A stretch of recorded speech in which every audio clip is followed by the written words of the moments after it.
নমস্কার বন্ধুরা, কেমন আছে সবাই? তনুজ ব্লগে সবাইকে স্বাগত। আর আজ আমার ঘরে ফেরার দিন। দেখতেই পাচ্ছ আমি ব্যাগপত্র গুছিয়ে নিয়েছি। আর এখন বাজে প্রায় সকাল 6টা। কিছু করার নেই, আসার ইচ্ছা ছিল না, কিন্তু ওই যে প্রত্যেক মেয়েদের একটাই কীভাবে সময় কেটে যায় বাপের বাড়ি গেলে বোঝাই যায় না, কিন্তু কি করব, চলে আসতেই হবে।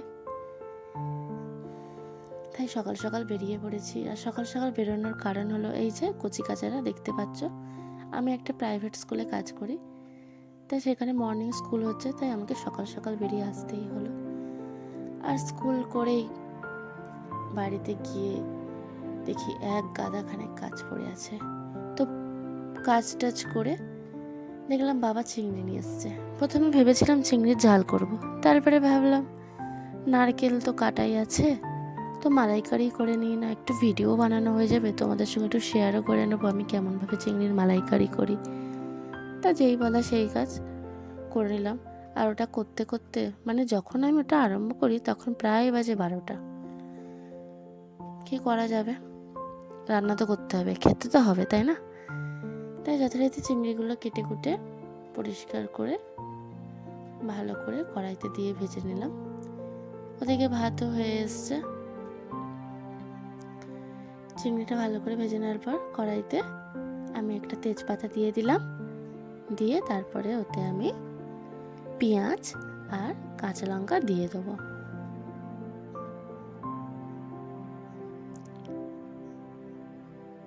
ততক্ষণ অবধি ভাজতে থাকবো যতক্ষণ না পেঁয়াজের রঙটা একটু বাদামি বাদামি হচ্ছে।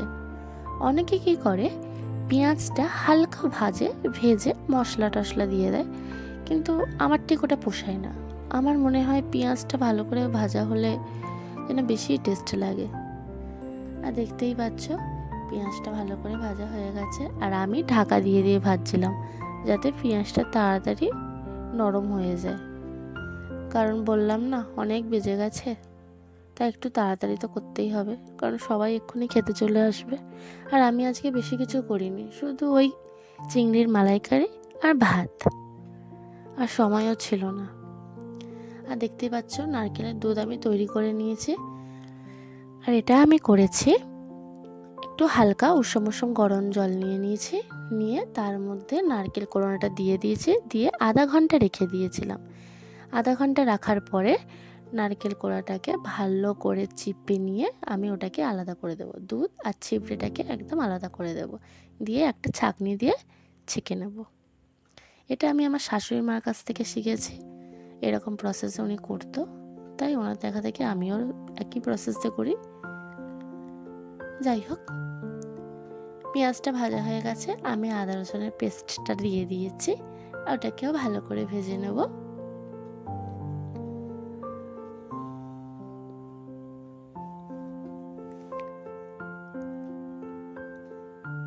তেল ছেড়ে দিয়েছে,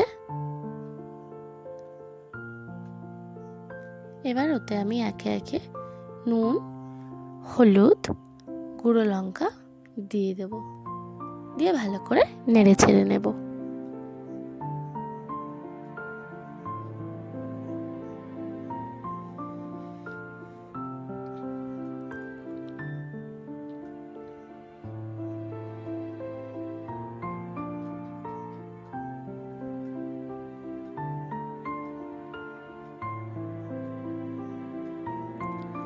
আমার মশলা ভাজা হয়ে গেছে, আর দেখতে পেয়েছো তো যে ছেঁকে আমার 1 ঘটি দুধ হয়েছে, আর ওটা আমি পুরোটাই দিয়ে দিয়েছি। আর কি করব, জলটা একটু বেশি নেওয়া হয়েছিল, আর নারকেলের পরিমাণটা অনেক বড়ও ছিল।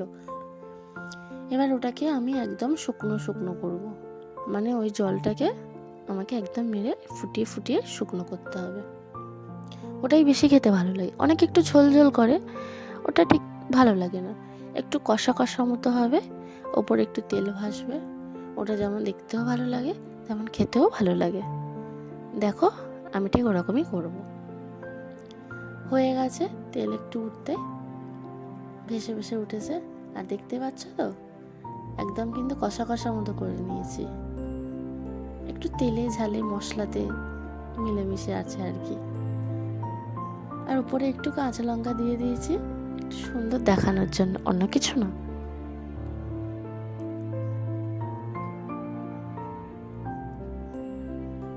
আর এটা একটু স্লো মোশন ভিডিও করে নিয়েছি যাতে একটু দেখতে সুন্দর লাগে। আজ আমার দুপুরের খাবার এই হয়েছিল। আর তোমাদের কি হয়েছিল বন্ধুরা, একটু কমেন্ট করে কিন্তু আমাকে জানিও। আর রাতেও আমি একটু তরকারি একটু ছিল আর একটু গরম ভাত করে নিয়েছি, আর ওই দিয়েই খেয়ে নিয়েছি। আর আমার যা আমাকে একটু কুমড়ো শাকের চচ্চড়ি দিয়েছিল, সেটাও দিয়ে খেয়ে নিলাম। আর তার সাথে একটু অল্প চিংড়ির মালাইকারি ছিল, সেটাকে ভালো করে মাখিয়ে একদম খেয়ে নিয়েছি। ভিডিওটি ভালো লাগলে like, comment, share and subscribe করতে একদম ভুলো না। তোমাদের সাবস্ক্রাইব আমার খুব প্রয়োজন।